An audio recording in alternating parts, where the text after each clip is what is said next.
Pernahkah kita merasa kosong, meski segalanya terlihat sempurna? Tersenyum di luar, namun hati merintih tanpa suara. Ada rasa hampa yang tak mampu dijelaskan. Seperti ada sesuatu yang hilang, sesuatu yang jauh dari genggaman jiwa kita. Di tengah hiruk-pikuk dunia, terkadang kita lupa bahwa ada ruang dalam hati yang hanya bisa terisi olehnya. Saat gelap menyelimuti batin dan asa terasa pudar, itulah panggilan halus dari Sang Maha Menggenggam, sebuah seruan untuk kembali mengenalnya lebih dekat, menyelami makna hidup dengan ilmu makrifat. Inilah perjalanan menuju cahaya, tempat kita menemukan keikhlasan, ketenangan dan makna sejati dari setiap hela nafas. Sahabat tilawah, saya akan membagikan ilmu makrifat dalam bentuk 7 episod penuh makna. Setiap episodnya akan membawa kita lebih dalam mengenal hakikat diri, memahami kebesarannya, dan menemukan ketenangan jiwa yang sejati.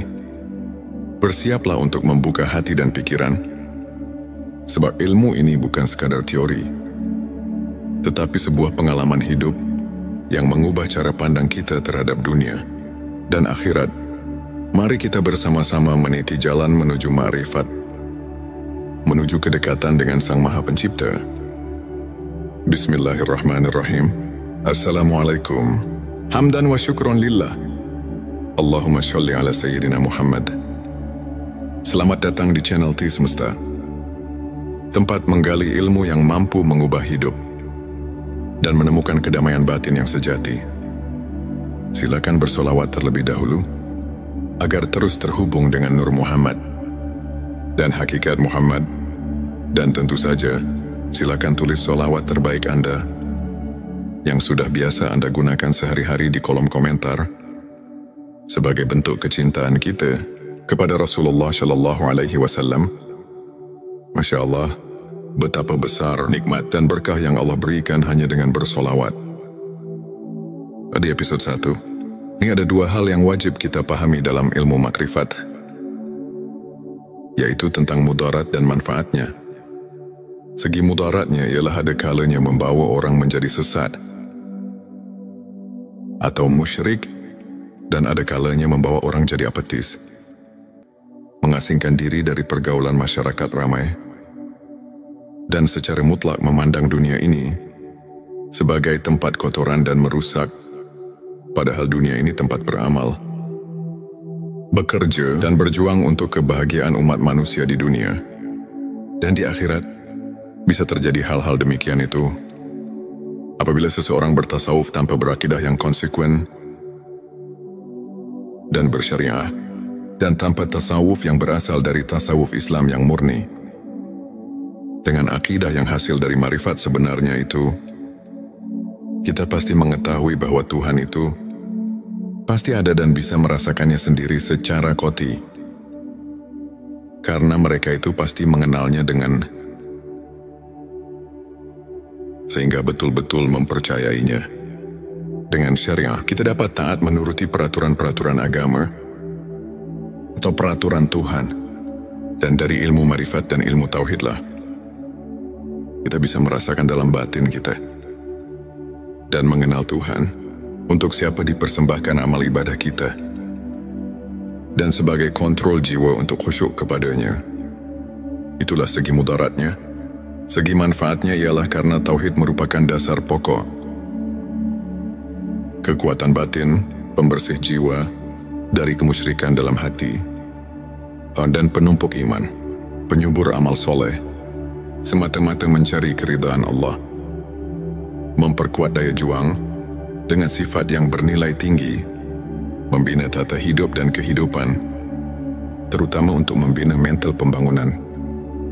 Atas dasar-dasar tasawuf, maka Islam akan lebih mampu membangun kemajuan dunia. Dan terutama pada pembangunan nasional kita sekarang ini. Maka sesuai dengan tujuan channel T Semesta ini, seperti yang sudah Anda ketahui, dan dapat dilihat dari deskripsi channel ini yang menunjukkan pentingnya ilmu makrifat dan tauhid ini, untuk menjadi referensi acuan keilmuan yang lebih mendalam untuk umat Islam yang masih sama-sama membutuhkannya. Maka untuk itu saya sangat mengharapkan agar channel dan video ini dapat dicerna, diterima dan diteliti. Dan harus hati-hati dalam mengambil kesimpulan, karena channel T Semesta ini sangat mendalam sebagai bahan studi, di mana ilmu tauhid merupakan pusat keyakinan dalam hati. Karena umat Islam tanpa keyakinan itu nol besar. Sahabat tilawaku, sebenarnya jika bahasan ini dilanjutkan, ini pasti banyak sekali yang menyangkut kata-kata asroriyah. Rahasia yang memang sedikitnya menyangkut pada keterangan yang bersifat asroriyah. Seperti yang tercantum di dalam kitab Sirur, asror yang berbunyi, kufran, artinya sesungguhnya menjelaskan tentang rahasia ketuhanan, adalah hukumnya kufur. Juga ada lagi keterangan yang berbunyi, man arafa lahu kala lisanuhu, artinya barang siapa yang telah mengenal Tuhannya, maka lipatkanlah lidahmu. Kitab Darun Nafis. Maka dengan dua keterangan ini, kami merasa takut untuk kelanjutannya. Tapi setelah lama kami pikir, juga dalam hati merasa kasihan untuk generasi selanjutnya. Bagaimana kalau umat Islam untuk masa depan semakin jauh dengan yang sebenarnya? Karena melihat di zaman sekarang, yang bisa kita lihat bersama, sudah jauh dengan aturan yang sebenarnya. Banyak orang yang sudah tidak hormat lagi kepada orang tua, juga sudah kurang adil dengan sesama manusia. Nyawa orang sudah tidak ada harganya lagi. Pembunuhan di mana-mana. Coba kita perhatikan sekarang ini. Manusia sudah tidak merasa takut kepada Tuhan. Kejahatan di mana-mana. Korupsi sudah jadi biasa. Jadi kami merasa khawatir untuk masa yang akan datang. Karena kalau tidak ada peringatan dari ulama-ulama, sekarang dengan cara membeberkan hukum-hukum Allah dan Rasul-Nya, itu jelas untuk masa yang akan datang akan lebih parah lagi daripada sekarang. Maka dengan ini kami akan memberanikan diri di dalam channel T Semesta ini untuk siap melanjutkan pembahasan tentang ilmu makrifat tingkat tinggi. Ilmu makrifat, kenali diri maka mengenal Allah SWT. Dan ilmu tauhid, karena Allah telah berfirman, yang dicatat dalam Al-Quran surat ketiga, ayat 79 yang artinya sebagai berikut. Hendaklah kamu menjadi orang-orang Rabbani, karena kamu selalu mengajarkan Alkitab, dan disebabkan kamu tetap mempelajarinya saudaraku. Maka dengan ini, insya Allah semoga Allah memberikan taufik dan hidayahnya, sehingga bisa lancar untuk kelanjutannya, dalam upaya menumbuh suburkan ilmu dan iman secara ruhul. Islam di akhir abad ke-20 ini, ada kecenderungan masyarakat, semua ilmu untuk mendalami ilmu tasawuf. Hal ini ditandai dengan semakin maraknya untuk mendalami penerbitan buku tasawuf, dan upaya oleh kalangan luas masyarakat. Semua ilmu ini dijabarkan oleh masyarakat dalam kehidupan mereka sehari-hari, sehingga dapat membentuk kehidupan agamis. Tentu kondisi seperti ini hendaknya terus dipelihara dan tumbuh kembangkan dalam rangka meningkatkan keimanan dan ketakwaan terhadap Allah yang Maha Esa. Sahabatku, sahabat tilawah semesta yang dimuliakan Allah, firman Allah dalam surat ke-7 ayat 172, yang artinya sebagai berikut. Dan ingatlah, ketika Tuhanmu mengeluarkan anak Adam dari punggung sulbi, mereka mengambil kesaksian terhadap jiwa mereka. Seraya Tuhan berfirman, bukankah aku Tuhanmu? Mereka menjawab, ya betul kami menjadi saksi. Supaya kamu nanti pada hari berhenti, tidak mengatakan, sesungguhnya kami orang yang lalai, atau tidak diberi peringatan tentang hal ini. Di dalam ayat ini kalau betul-betul dihayati dan ditafakuri secara jernih, Tentu kita merasakan kejutan dengan ayat ini, karena ayat ini menggugah hati kita. Di dalam ayat ini Allah memberitahu pada segenap manusia yang ada di dunia ini, sebagaimana firman Allah barusan, manusia yang ada di dunia ini semuanya sudah dipersaksikan terlebih dahulu kepada Allah sebelum manusia lahir ke bumi ini. Dipersaksikannya waktu di dalam rahim ibunya. Menurut keterangan dalam hadis Bukhari, di bab kejadian makhluk halaman 733 ayat 9, Rasulullah telah menerangkan, dipersaksikannya di alam arwah, di waktu kandungan umur 4 bulan di dalam kandungan sang ibu.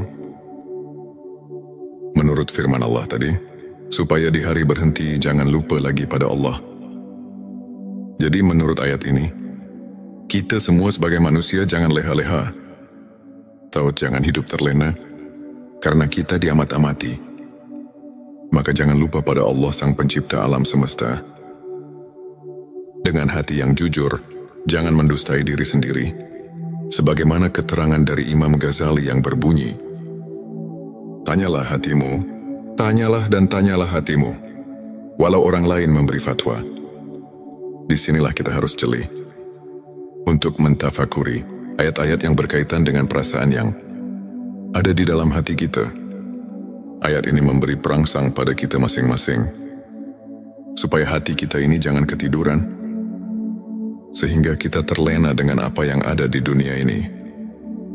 Lupa pada tugas hidup kita sebagai hamba Allah Subhanahu wa Ta'ala yang tidak boleh dilupakan, yaitu menjalankan perintah-perintah yang telah diperintahkan dalam Al-Quran dan hadisnya. Dalam ayat tadi di atas Allah telah memberi peringatan kepada kita semua. Kita jangan lupa kepada Allah Subhanahu wa Ta'ala, Tuhan kita. Sekarang mari kita tanya diri kita masing-masing, apakah kita sekarang ingat pada Allah? Di sini kita harus bertanya kepada hati kita yang jujur. Jangan membohongi diri sendiri, karena di sini bukan ditanya ingat pada namanya Tuhan, tapi di sini ditanya ingat pada Tuhannya, yang diberi nama Allah, yang diberi nama Tuhan. Kenapa pertanyaan seperti ini? Karena banyak sekali orang cuma ingat kepada namanya saja, bukan ingat kepada Allahnya, bukan ingat kepada Tuhannya. Untuk menjawab pertanyaan ini, pertama kita harus memakai pikiran yang mendalam. Kedua harus fakum bidawahir. Ketiga harus memakai hati yang jujur. Baru pertanyaan ini bisa dijawab dengan sempurna. Tapi kalau dijawab dengan hati bainaung, ini pasti akan menimbulkan fitnah di kalangan umat Islam. Nauzubillah, jangan terjadi seperti ini. Ini cuma mengingatkan hati kita, khususnya umat Islam, jangan sampai keliru untuk menetapkan akidah kita kepada Allah Subhanahu wa Ta'ala, Tuhan kita semua. Karena Tuhan mengamat-amati, jangan sampai lupa kepadanya. Sahabat tilawaku, ini adalah episode kedua. Sekarang mari kita tanya diri kita masing-masing, apakah kita sekarang ingat pada Allah? Di sini kita harus bertanya kepada hati kita yang jujur. Jangan membohongi diri sendiri, karena di sini bukan ditanya ingat pada namanya, tapi di sini ditanya ingat pada Tuhannya, yang diberi nama Allah, yang diberi nama Tuhan. Kenapa pertanyaan seperti ini? Karena banyak sekali orang cuma ingat kepada namanya saja, bukan ingat kepada Allahnya, bukan ingat kepada Tuhannya. Untuk menjawab pertanyaan ini, pertama kita harus memakai pikiran yang mendalam. Kedua harus fakum bidawahir. Ketiga harus memakai hati yang jujur. Baru pertanyaan ini bisa dijawab dengan sempurna. Tapi kalau dijawab dengan hati bainaung, ini pasti akan menimbulkan fitnah di kalangan umat Islam. Nauzubillah, jangan terjadi seperti ini. Ini cuma mengingatkan hati kita, khususnya umat Islam, jangan sampai keliru untuk menetapkan akidah kita kepada Allah Subhanahu wa Ta'ala, Tuhan kita semua. karena Tuhan mengamat-amati, jangan sampai lupa kepadanya. Selanjutnya, silakan bersolawat terlebih dahulu, agar terus terhubung dengan Nur Muhammad. Dan hakikat Muhammad, saudaraku, ini cuma mengingatkan, Tuhan mengamat-amati, jangan sampai lupa kepadanya. Banyak sekali ayat-ayat yang menyuruh kita jangan sampai lupa pada Tuhan. Contohnya di dalam surat ke-33 ayat 41, yang artinya sebagai berikut, hai orang-orang yang beriman, ingatlah kepada Tuhanmu dengan sebanyak-banyaknya. Ingat kalau ayat ini dikaji dan ditafakuri secara mendalam, pasti kita akan terpanggil secara spontan.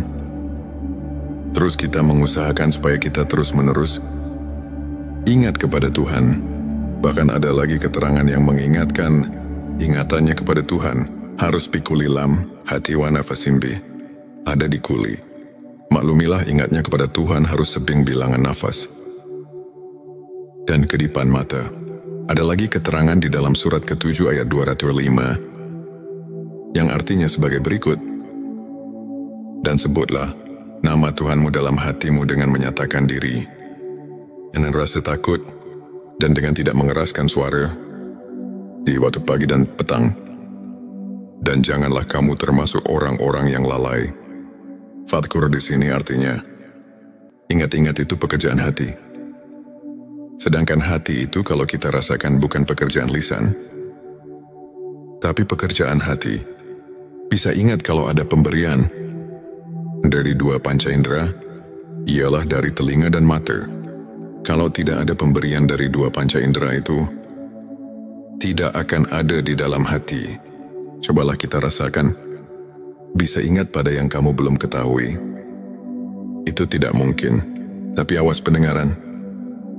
Pendacian penglihatan di sini bukan pendengaran atau penglihatan suaul basiroh, tapi pendengaran atau penglihatan ainal basiroh dan hakul basiroh.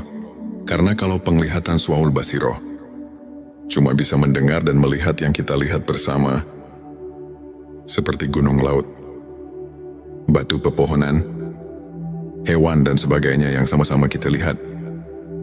Bukan itu yang dimaksud. Untuk mencapai derajat tingkat ainal basiroh dan hakul basiroh, hanya orang-orang tertentu saja. Ini cuma mengingatkan supaya jangan menafsirkan kepada pendengaran atau penglihatan soal basiroh. Disinilah kita harus hati-hati, jangan sampai cepat-cepat mengambil kesimpulan. Jadi harus diteliti dan ditafakuri yang lebih mendalam dulu, supaya jangan ada perselisihan paham di antara kita umat Islam. Saudaraku hadirin yang dirahmati Allah, untuk mengingat sebenarnya kepada Tuhan, kita harus suluk terlebih dahulu kepada guru antuk pituduh yang benar-benar ahli, karena tidak semua kiai, ajengan dan ustadz yang bisa mengajarkan hal ini. Ada kekhususan untuk arif billah yang bisa untuk hal itu. Dengan sangat pentingnya untuk mengingat Tuhan, kita harus berusaha sekuat tenaga. Karena kalau kita lupa kepada Tuhan sekarang, apalagi nanti di akhirat, pasti kita akan lupa. Sedangkan kalau kita lupa karena tidak diberitahu oleh kedua orang tua, maka itu pun tidak bisa menghisap kepadanya. Sebagaimana firman Allah di surat ke-7 ayat 173. Surat Al-A'raf sudah memberi peringatan kepada kita yang berbunyi, atau agar kamu tidak mengatakan, sesungguhnya orang-orang tua kami telah mempersekutukan Tuhan sejak dahulu, sedang kami ini adalah anak-anak keturunan yang datang sesudah mereka. Maka apakah engkau akan membinasakan kami karena perbuatan orang-orang yang sesat dahulu? Quran Surat Al-A'raf ayat 173. Nah, di sini marilah semua, khususnya orang-orang yang beriman, mari kita bangkitkan pikiran kita untuk penelitian, mentafakuri ayat ini, karena sudah jelas dan dapat kita pahami tadi. Ayat 172. Dan ditegaskan lagi dengan ayat 173. Ini benar-benar Tuhan melarang lupa kepadanya. Juga jangan menyalahkan kedua orang tua, apalagi menghisapnya, karena kita sebetulnya sudah diberitahu oleh Tuhan melalui wahyunya kepada Nabi Muhammad Shallallahu Alaihi Wasallam bahwa kita semua sudah mengatakan qalu bala syahidna. Maksudnya, supaya kita nanti di akhirat jangan bilang lalai atau lupa kepadanya, sebab kalau lupa atau lalai atau lupa kepadanya, ini hanya kesalahannya sendiri, yang akibatnya kita akan mendapatkan kesesatan, karena tidak mau tahu tentang agama sendiri. Karena itulah kita jadi bodoh. Bodoh tentang persaksian kepadanya. Bodoh itu karena lupa. Lupa itu jadi kita bodoh. Sama yang telah dikatakan di dalam kitab Sirur Asror. Di situ dikatakan penyebab, tapi hati adalah karena lupa. Dengan lupa kita jadi bodoh. Bodoh dalam urusan ketuhanan.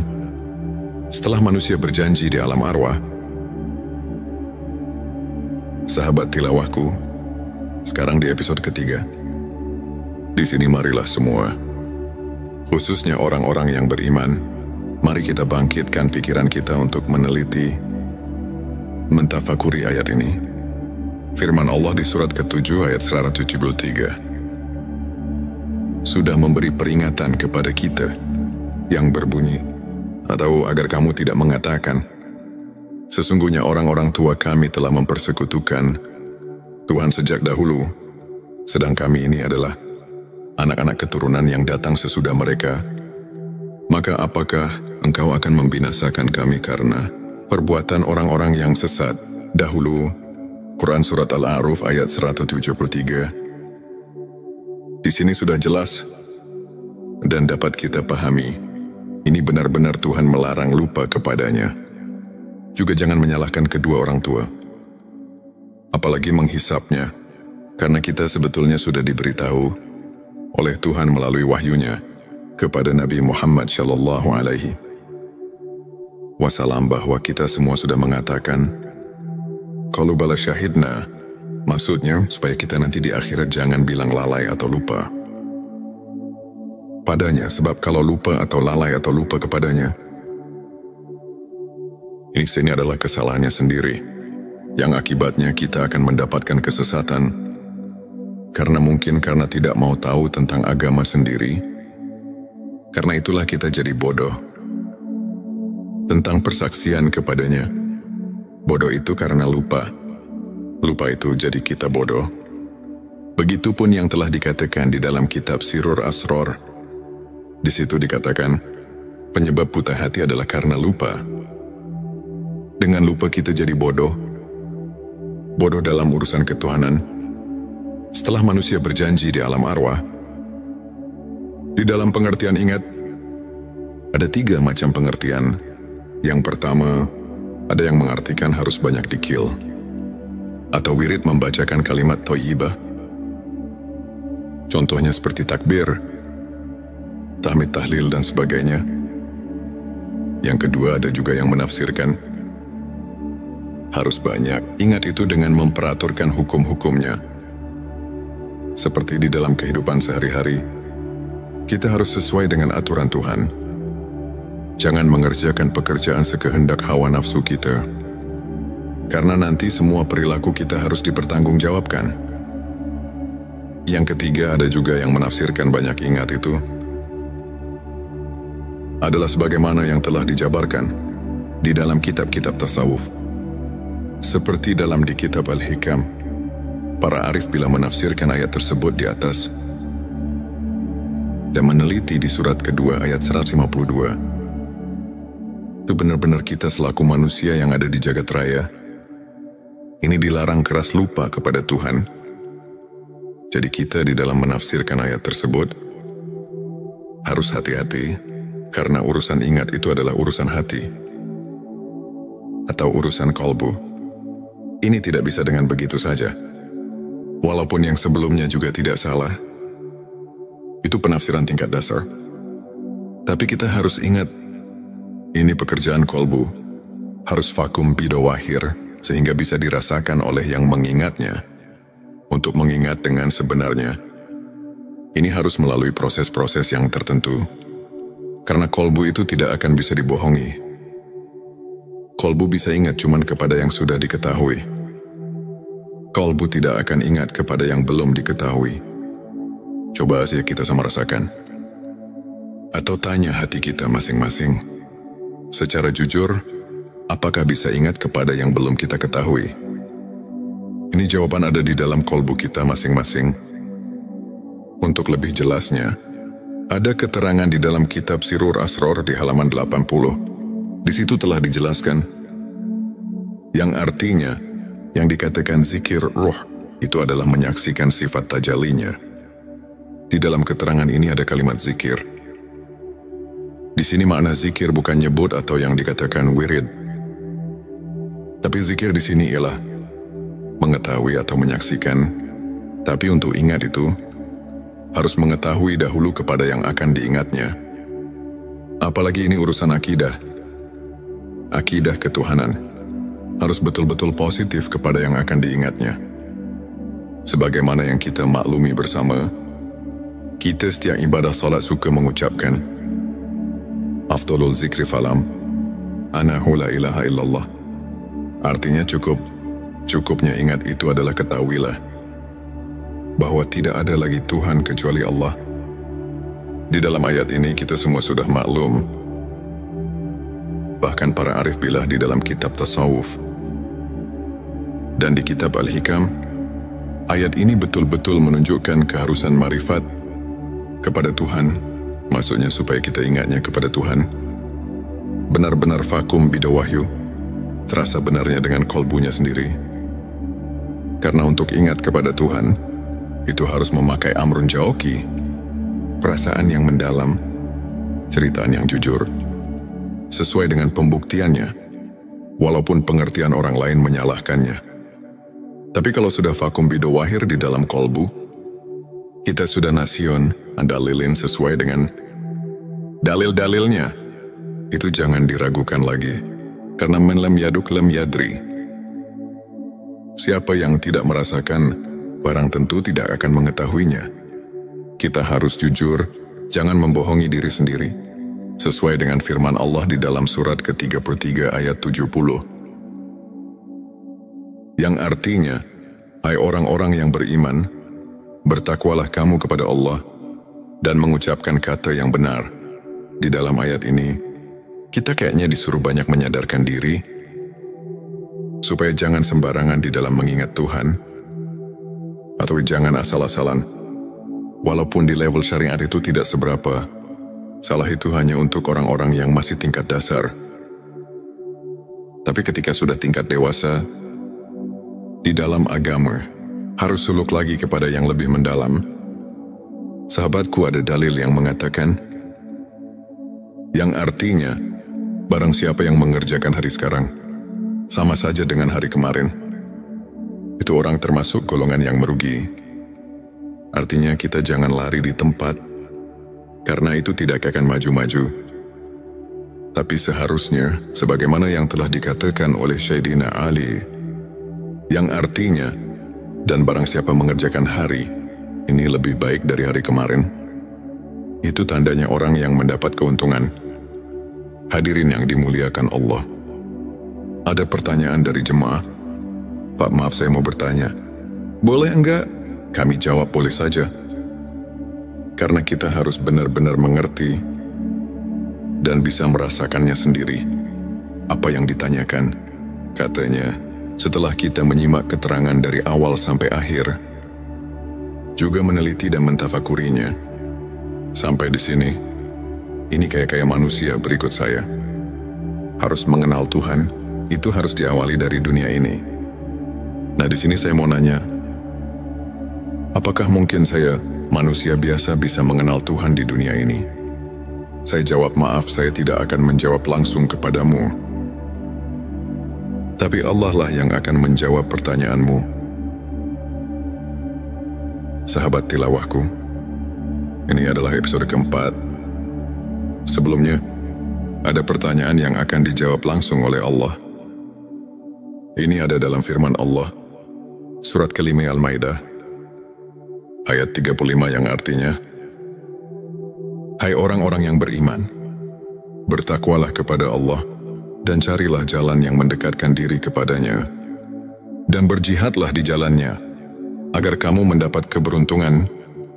Dari ayat ini sudah jelas bahwa Tuhan menunjukkan kepada seluruh manusia yang ada di dunia ini, terutama kepada orang yang mengaku iman kepada Tuhan, bahwa kita selaku manusia yang sudah mengaku iman, harus sekeras mungkin untuk mencapai wasilah, atau jalan untuk taqarrub mendekatkan diri kepadanya. Juga di dalam ayat lain, Tuhan telah berfirman sebagaimana yang tercatat di surat ke-84, ayat 6 yang artinya, "Hai manusia, sesungguhnya kamu telah bekerja dengan sungguh-sungguh menuju Tuhanmu, maka pasti kamu akan menemuinya. Sebelumnya silakan bersolawat terlebih dahulu, agar terus terhubung dengan Nur Muhammad dan hakikat Muhammad. Dan tentu saja, mari kita lanjutkan kebiasaan baik kita di sini. Silakan tulis solawat terbaik Anda yang sudah biasa Anda gunakan sehari-hari di kolom komentar sebagai bentuk kecintaan kita kepada Rasulullah Shallallahu Alaihi Wasallam. Karena siapa yang bersolawat 1 kali, Allah akan membalasnya dengan 10 kali lipat rahmat dan keberkahan. Masya Allah, betapa besar nikmat yang Allah berikan hanya dengan bersolawat. Hadirin yang dirahmati Allah, kalau kita kaji dari ayat ini, mungkin kita bisa pahami, juga mengerti, karena ayat ini Tuhan memerintah kepada seluruh manusia, khususnya kepada yang iman kepadanya. Di sini ada kalimat himbauan kepada seluruh manusia, bahwa kita harus tabah nafsi memeras keringat untuk berjumpa. Dalam hal ini mari kita tanya diri kita masing-masing, apakah kita mau berjumpa dengannya? Apa tidak itu tergantung kita masing-masing. Sahabat tilawahku, maaf sekali lagi saya mau tanyakan, kan manusia semua nanti setelah mati pasti berjumpa dengannya, karena semua akan pulang kepadanya. Ini bagaimana? Karena setiap pulang pasti berjumpa. Itu benar kalau dipikir dengan logika, tapi kita harus mencari bukti kebenarannya dari ayat atau hadis yang khoti, supaya bisa dipertanggungjawabkan, karena ini urusan akidah yang harus benar-benar nasionan dalilin, sesuai dengan dalil-dalilnya dari Allah dan Rasulnya. Tapi kami menemukan salah satu hadis Sahihul Bukhari. Di situ ada keterangan yang berbunyi, hadits ini diriwayatkan oleh Anas bin Malik. Anas bin Malik mendengar perkataan Mu'ad bin Jabal. Mu'ad bin Jabal mendengar langsung dari Rasulullah Shallallahu Alaihi Wasallam. Rasulullah bersabda, barang siapa yang berjumpa dengan Tuhannya dengan tidak adanya keadaan musyrik kepadanya, maka dia akan masuk surga.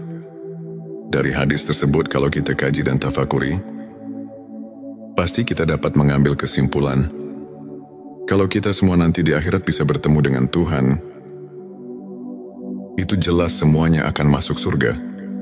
Jadi kalau semuanya akan masuk surga, untuk apa kita di dunia ini berbuat baik? Dan kenapa Tuhan menyuruh berbuat baik di dunia ini? Nah, di sini kita harus berpikir lebih jauh.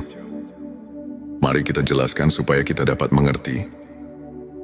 Memang semuanya manusia, bukan satu persatu lagi, tapi semuanya hanya ruh manusia. Tidak semuanya bertemu dengan Tuhannya. Orang yang bertemu dengan Tuhannya hanya orang-orang yang tertentu saja. Yang dimaksud orang tertentu, itu ialah orang-orang yang sudah mengenal Tuhan di dunianya. Sebagaimana firman Allah dalam surat ke-17, ayat 72, Tuhan telah memberitahu, sebagaimana artinya, dan barang siapa yang buta hatinya di dunia ini, niscaya di akhirat nanti, ia akan lebih buta pula, dan lebih tersesat dari jalan. Yang benar buta di sini barang tentu kepada Tuhan, dan umpama diartikan buta kepada ilmu, itu tidak mungkin, karena di akhirat bukan tempatnya cari ilmu atau berilmu. Di kitab Usuluddin juga sudah diterangkan, yang artinya, Barang siapa yang buta di dunianya kepada Tuhan, maka bagaimana nanti di akhiratnya? Nah, di sini sudah jelas dan kita pasti bisa mengerti. Jadi inilah yang kita harus takuti, atau yang dikatakan haus. Dan saya sekarang kayak mulai mengerti. Bolehkah bertanya lagi, bagaimana caranya untuk kita bisa bertemu dengan Tuhan di dunia ini? Saya jawab memang ada caranya. Tapi yang penting harus ada keinginan dahulu, dari hati yang tulus, karena ini bukan pekerjaan yang mudah. Ini memerlukan tarekat-tarekat tertentu yang harus dijalankan.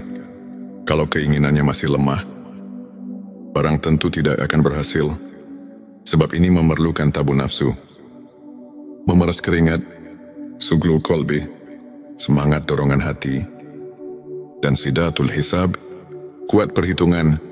Hadirin yang dimuliakan Allah, jika keinginannya sudah kuat, Tuhan telah memberi peluang kepada kita. Siapa saja yang ingin berjumpa dengannya, itu pasti akan berjumpa. Sebagaimana firman Allah yang tercatat di dalam surat ke-18, ayat 110 yang artinya, barang siapa yang mengharap perjumpaan dengan Tuhannya, maka hendaklah ia mengerjakan amal yang soleh, dan janganlah ia mempersekutukan seorang pun dalam beribadah kepada Tuhannya. Sahabat tilawahku, ini merupakan episode kelima. Jika keinginannya kita sudah kuat, Tuhan telah memberi peluang kepada kita. Siapa saja yang ingin berjumpa dengannya, itu pasti akan berjumpa. Sebagaimana firman Allah yang tercatat di dalam surat ke-18, ayat 110 yang artinya,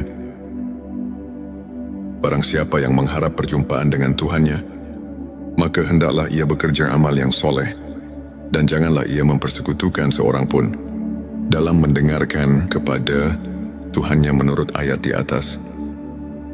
Untuk berjumpa dengan Tuhan itu bukan mungkin lagi, tapi pasti asal kita bisa berbuat amal soleh.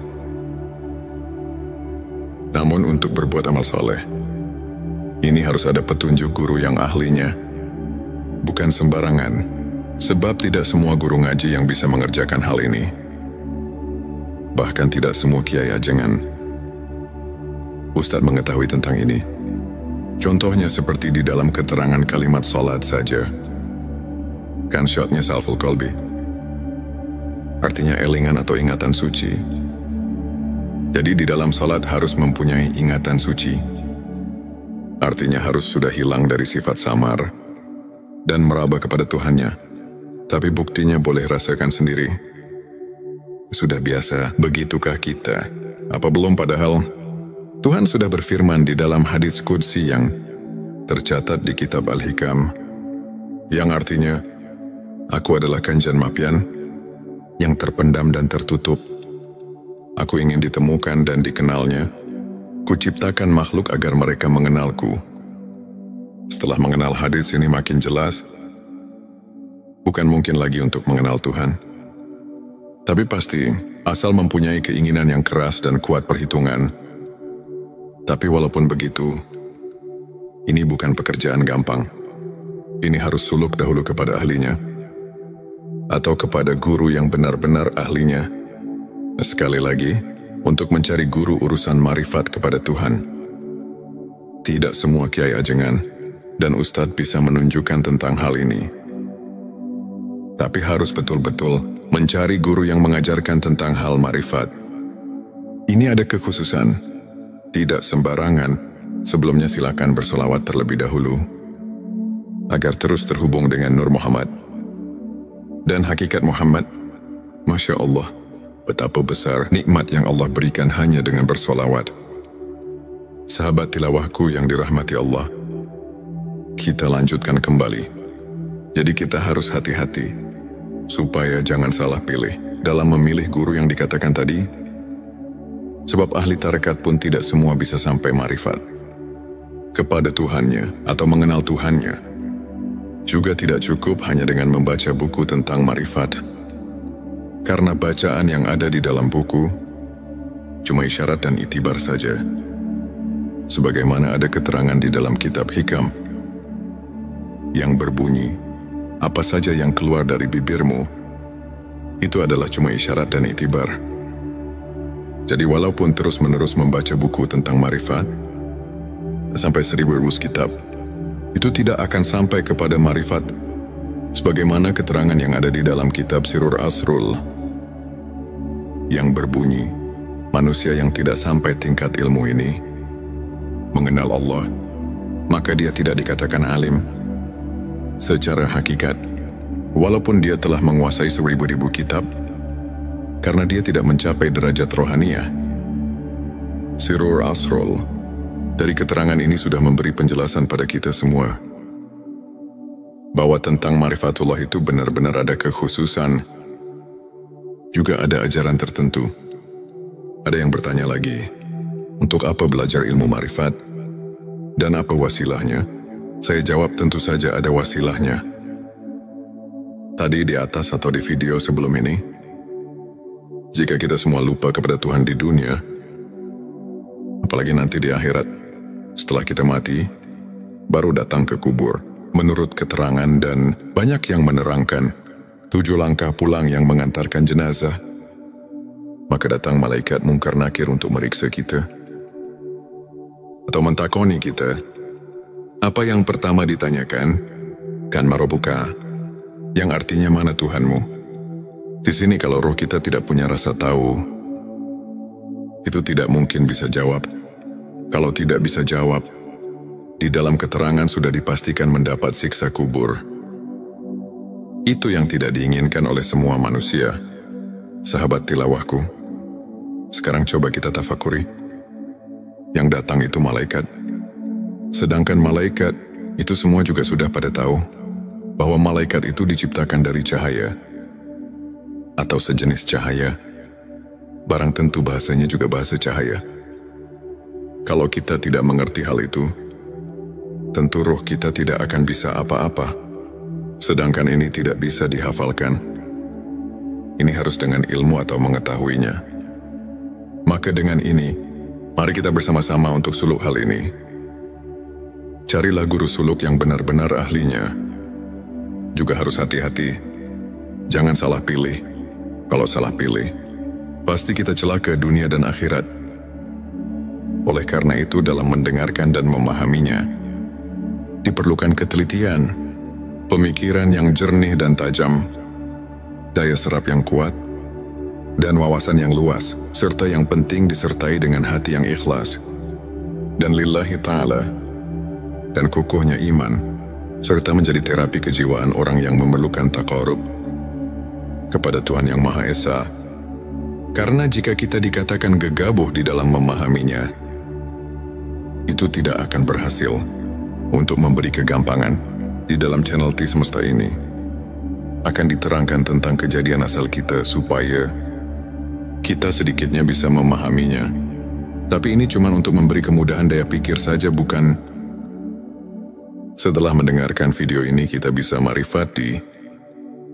Dalam video ini cuma isyarat dan iktibar untuk memberi keleluasan daya pikir kita supaya kita mempunyai daya pikir amrun jauki, perasaan yang mendalam.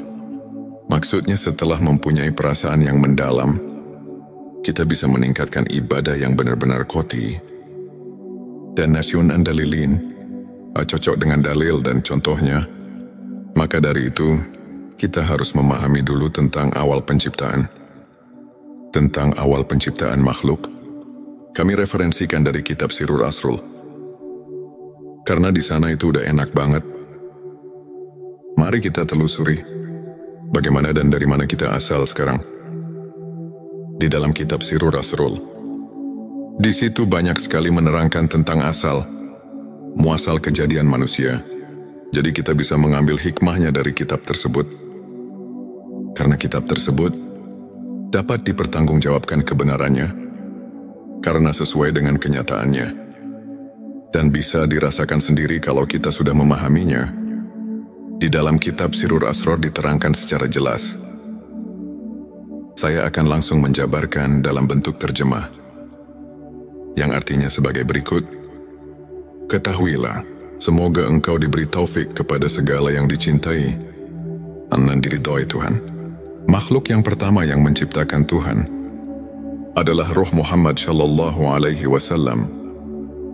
Telah diciptakan dari cahaya jamal Allah. Sebagaimana firman Allah dalam hadis Qudsi, aku ciptakan Ruh Muhammad dari cahayaku. Nabi Shallallahu Alaihi Wasallam bersabda, yang pertama diciptakan oleh Tuhan, yaitu ruhku, dan yang pertama diciptakan oleh Tuhan adalah cahayaku, dan yang pertama diciptakan oleh Tuhan, yaitu kalam, dan yang pertama diciptakan oleh Tuhan, yaitu akal ruh cahaya. Kalam dan akal pada dasarnya adalah satu, yaitu hakikat Muhammad, sahabat tilawahku. Kemudian ada lagi yang enak sekali untuk dipahami. Silakan simak saja, yang artinya sebagai berikut. Hakikat Muhammad disebut nur, karena bersih dari segala kegelapan yang menghalanginya. Sebagaimana firman Allah, telah datang kepadamu cahaya dan kitab penerang dari Allah. Hakikat Muhammad disebut juga akal, karena ia yang menemukan segala sesuatu. Hakikat Muhammad disebut kalam, karena ia yang menjadi sebab perpindahan ilmu, seperti halnya mata pena sebagai pengalih ilmu di alam. Lahud Ruh Muhammad adalah ruh yang termurni sebagai makhluk. Hal ini sesuai dengan sabda Rasulullah Shallallahu Alaihi Wasallam yang menerangkan tentang aku dari Allah dan makhluk lain dari aku. Inilah sabdanya, dan dari ruh Muhammad itulah Allah menciptakan semua ruh. Di alam laut dalam bentuk yang baik, terbaik yang hakiki. Itulah nama seluruh manusia di alam laut. Alam laut adalah negeri asal. Setelah 4.000 tahun sejak penciptaan ruh Muhammad, maka Allah menciptakan Arasy dari Nur Muhammad. Begitu pula seluruh makhluk lainnya diciptakan dari Nur Muhammad. Dilanjutkan dengan sabda Rasulullah Shallallahu Alaihi Wasallam yang artinya sebagai berikut. Selanjutnya ruh diturunkan ke alam yang terendah, dimasukkan pada makhluk yang terendah, yaitu jasad, sebagaimana firman Allah, kemudian aku turunkan manusia ke tempat yang terendah. Proses turunnya adalah setelah ruh diciptakan di alam laut, maka diturunkan ke alam Jabarut, dan dibalut dengan cahaya Jabarut, bagai pakaian antara kedua haram. Lapis kedua ini disebut ruh sultani. Selanjutnya diturunkan lagi ke alam malakut, dan dibalut dengan cahaya malakut yang disebut ruh rohani. Kemudian diturunkan lagi ke alam mulki, dan disebut dengan cahaya mulki. Lapis keempat ini disebut ruh jasmani. Sahabat tilawahku, kemudian sabda Rasulullah Shallallahu Alaihi Wasallam berlanjut dengan sabdanya sebagai berikut. Selanjutnya Allah menciptakan badan atau jasad dan mulki atau bumi. Sebagaimana firman Tuhan, dari bumi aku ciptakan kamu, kepada bumi aku mengembalikanmu, dan dari bumi pula lah aku mengeluarkanmu. Setelah terwujud jasad, maka Allah memerintahkan ruh agar masuk ke dalam jasad, dan ruh masuk ke dalam jasad. Sebagaimana firman Allah, ku ciptakan ruh dariku ke dalam jasad. Hadirin sahabat tilawah yang dirahmati Allah. Kemudian sabda Rasulullah Shallallahu Alaihi Wasallam ditutup dengan sabdanya sebagai berikut. Ketika ruh berada di dalam jasad dan merasa senang berada jasad, ruh lupa akan perjanjian awal di alam-alam laut, yaitu hari perjanjian alastu bi rabbikum.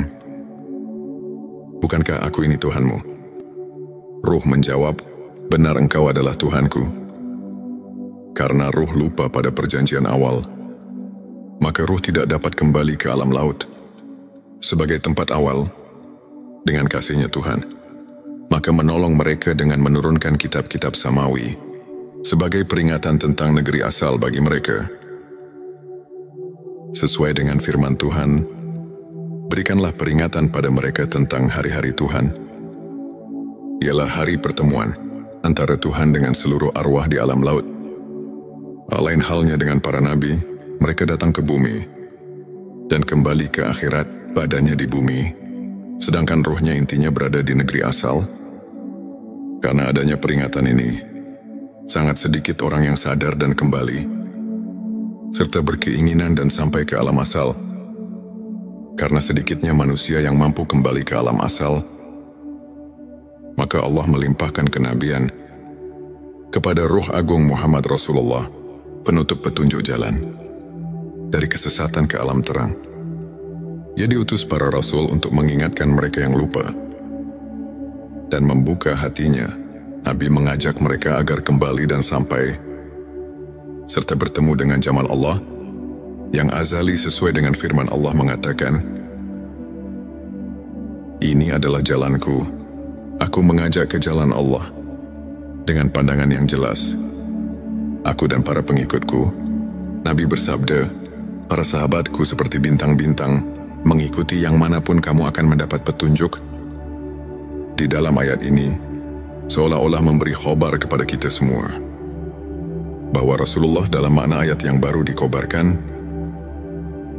itu semuanya menjurus kepada bahwa manusia seharusnya kita harus bisa kembali ke alam asal. Maksudnya supaya harus berusaha sekuat mungkin. Tapi jangan lepas dari ajaran Rasulullah yang diajarkan kepada kekasihnya, ialah Ahlus Sufi yang mendapat pelajaran langsung dari Rasulullah.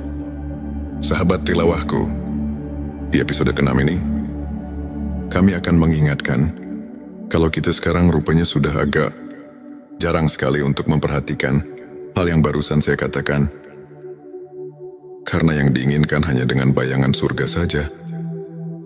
Padahal inilah yang lebih penting untuk seluruh manusia. Karena kalau kita nanti setelah mati, roh kita tidak bisa pulang ke alam asalnya, itu pasti akan tersesat. Yang tersesat itulah yang dinamakan masuk neraka. Maka dengan ini kita mari sama-sama mentafakuri ayat tersebut, supaya kita semua bisa mawas diri. Apakah kita sudah mentafakuri hal tersebut? Apa belum jika memang belum terpikir tentang hal tersebut? Sekarang mari kita sama-sama berusaha di waktu kita masih hidup ini. Karena sekarang masih ada waktu untuk memperbaiki diri kita masing-masing. Sebab kalau di nanti-nanti, kita tidak mengetahui kapan kita dicabut ruh kita, nyawa kita oleh Allah Subhanahu wa Ta'ala. Hampir semua manusia di bumi ini tidak mengetahui kapan kita mati. Maka dengan inilah, kita alhamdulillah setelah menganalisa hadis-hadis, Rasulullah jadi bisa mengetahuinya. Setelah mengetahui hadis-hadis yang tadi di awal video, hati kita merasa terpanggil. Yang mungkin hal ini belum memikirkannya, karena terlena dengan bahasan-bahasan tentang surga dan neraka, jadi kita semua sesekali lupa tentang hal itu. Nabi mengajak manusia kembali kepada Allah Subhanahu wa Ta'ala dengan pandangan yang jelas, yang di dalam Al-Quran disebut basiroh, yang artinya adalah dari ruh asli yang terbuka pada mata hati para aulia. Basirohnya lain halnya sama dengan ilmu laduni batin, ilmu yang langsung dari Allah, sesuai dengan firman-Nya, "Kepada Dia kuberikan ilmu yang langsung dariku." Untuk menghasilkan basiroh, manusia mengambilnya dari ahli basiroh dengan mengambil pembicaraan dari seorang wali mursyid yang dapat menunjukkan dari alam laut. Di sini mungkin ada pertanyaan, bagaimana kalau saya mau ditunjukkan kepada basiroh yang dimaksud, sedangkan wali mursyid yang dimaksud sekarang sudah tiada? Itu memang benar, sekarang wali mursyidnya sudah tiada. Tapi kita jangan putus asa, karena ada keterangan yang menunjukkan kepada kita semua. Sebagaimana kita maklumi, al-ulama warasatul anbiya, ulama adalah pewaris para nabi. Tapi kita juga harus hati-hati, karena tidak semua ulama yang bisa menunjukkan hal itu. Namun yang jelas pasti, ada seseorang yang masih bisa menunjukkan hal itu. Kita harus berusaha sekeras mungkin, atau yang dikata wajihadu fisabilillah, untuk menemukan guru antuk pituduh tersebut. Al-ulama warasatul anbiya. Ulama adalah pewaris para nabi. Jika kita memperhatikan keterangan ini, jelas jangan merasa putus asa atau kita membuat alasan untuk kalah hingga kita tidak berusaha untuk mencari jalan supaya kita bisa pulang ke alam asal. Sedangkan Tuhan sudah memerintahkan supaya kita berusaha untuk mendekatkan diri kepada Tuhan. Sebagaimana firman-Nya di dalam surat kelima, surat Al-Maidah ayat 35, yang artinya sebagai berikut, "Hai orang-orang yang beriman, bertakwalah kepada Allah, dan carilah jalan yang mendekatkan diri kepadanya, dan berjihadlah pada jalannya, supaya kamu mendapat keberuntungan." Dari ayat tersebut sudah jelas bahwa Tuhan sudah memerintahkan kepada seluruh manusia di dunia ini supaya berusaha sekeras mungkin. Tapi di dalam berusahanya harus hati-hati. Di dalam ayat ini disuruh supaya berusahanya itu di jalan Tuhan. Jadi kalau ayat ini dikaji lagi, ini mengandung dua unsur. Yang pertama, kita harus berusaha di jalan Tuhan. Ini barang tentu harus mencari guru yang menunjukkannya. Artinya harus mencari guru yang benar-benar ahli. Karena tidak semua ustadz yang bisa menunjukkan kepada hal tersebut.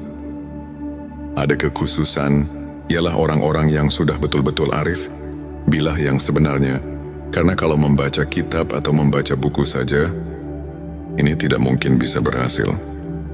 Karena bacaan cuma sebagai isyarat dan itibar saja. Hanya untuk memperluas daya pikir dan memberi wawasan yang luas. Jadi kalau untuk menelusuri tentang asal kita, ini harus hati-hati. Tidak cukup hanya baca kitab atau baca buku saja. Harus ada petunjuk yang pasti.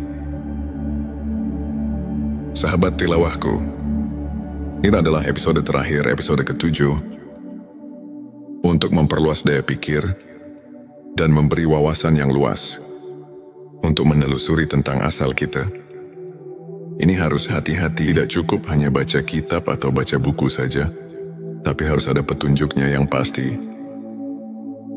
Mari kita tafakuri dan rasakan kita bersama. Sebagaimana dalil telah tertulis dalam kitab Sirur, Asror yang berbunyi, "Aku dari Allah dan makhluk lain dari kami." Yang dimaksud makhluk lain di sini, mari kita perhatikan penjelasannya.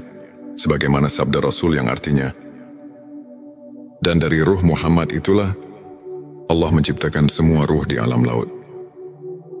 Dan ada lagi dalil yang menjelaskan tentang asal-usul seluruh makhluk. Sebagaimana yang diterangkan di dalam kitab Aqidatun Najin, yang artinya sebagai berikut. Yang pertama diciptakan Tuhan ialah akal-akal. Itu bangsa lelembut, rubania rohania. Dan itulah hakikatul insan. Hakikatul insan itulah yang bisa membuktikan dan mengerti, yang bisa marifat kepada Tuhan, dan itulah yang menjadi sebab diperintahnya dan dipinta pertanggungjawabnya dari orang tersebut. Sahabat tilawahku, dari keterangan ini, mari kita simak sejenak, supaya kita betul-betul mengerti asas tujuannya. Kalau kita sudah mengerti dan meneliti tujuannya, pasti kita tidak akan mengeluarkan fitnah di kalangan masyarakat, atau sekurang-kurangnya kita bisa memahami tentang hak yang kita harus diketahui atau kita tuju. Selanjutnya, silahkan bersolawat terlebih dahulu, agar terus terhubung dengan Nur Muhammad dan hakikat Muhammad, sahabatku. Di dalam keterangan atau dalil barusan, memberitahu kepada kita semua bahwa manusia awalnya diciptakan oleh Tuhan ialah di dalam laut. Juga yang diciptakan baru hak Muhammad, atau yang dikatakan asal ning asal. Ada juga yang mengatakan Nurullah atau Johar awal. Itu baru di alam asal. Ning asal itu juga masih banyak sekali nama-nama tersebut. Itu semuanya gulungan zat dan sifat. Makanya ada keterangan di dalam Al-Hikam yang artinya sebagai berikut. Kita harus bisa memisahkan atau harus bisa menyaksikan yang satu terhadap yang banyak, dan menyaksikan yang banyak terhadap yang satu, lihat di dalam Al-Quran surat ke-41 ayat 53. Kemudian bersambungnya Tazali, sifat ini semuanya goropi tamsil, tidak bisa diperinci, dan ini adalah maqam mujmal. Gulungan zat dan sifat tidak bisa berpisah. Bersatu tidak menjadi satu, berpisah tidak menjadi dua, tapi harus bisa membedakan. Sahabatku, awas. Ini baru keterangan, ini baru dalil saja, atau itibar. Berhati-hatilah, jangan terburu-buru mengambil kesimpulan, karena harus melalui guru suluk dahulu. Ini cuma untuk membangkitkan wawasan kita saja, supaya jangan merasa cukup dengan pengertian yang ada kalau kita telusuri lagi. Toh masih jauh yang kita harus ditempuh, karena kita harus kembali ke alam asal, yaitu Inna lillahi wa inna ilaihi rajiun. Asal dari Tuhan harus kembali kepada Tuhan lagi. Nah, sahabatku, di sini tentunya kita harus berpikir terlebih dahulu, karena tidak semua sesudah mati bisa pulang ke alam asal. Untuk bisa kembali ke alam asal, ada proses tertentu, karena kita harus tahu dahulu. Pertama, bagaimana proses kejadiannya. Kedua, harus melalui pengabdian yang benar sesuai dengan contohnya, yang dikatakan nasyun andal lilin. Ketiga, harus melalui guru yang benar. Keempat, harus melalui tawajuh kepada guru suluk. Sebagaimana dalam kitab Al-Hikam yang berbunyi, untuk orang yang telah diberi nur tawajuh, yang bisa menyampaikan, menghubungkan kepada nur muwajahah, maka untuk seterusnya orang tersebut itu akan berjalan di dalam cahaya, dan cahaya itu untuk kamu.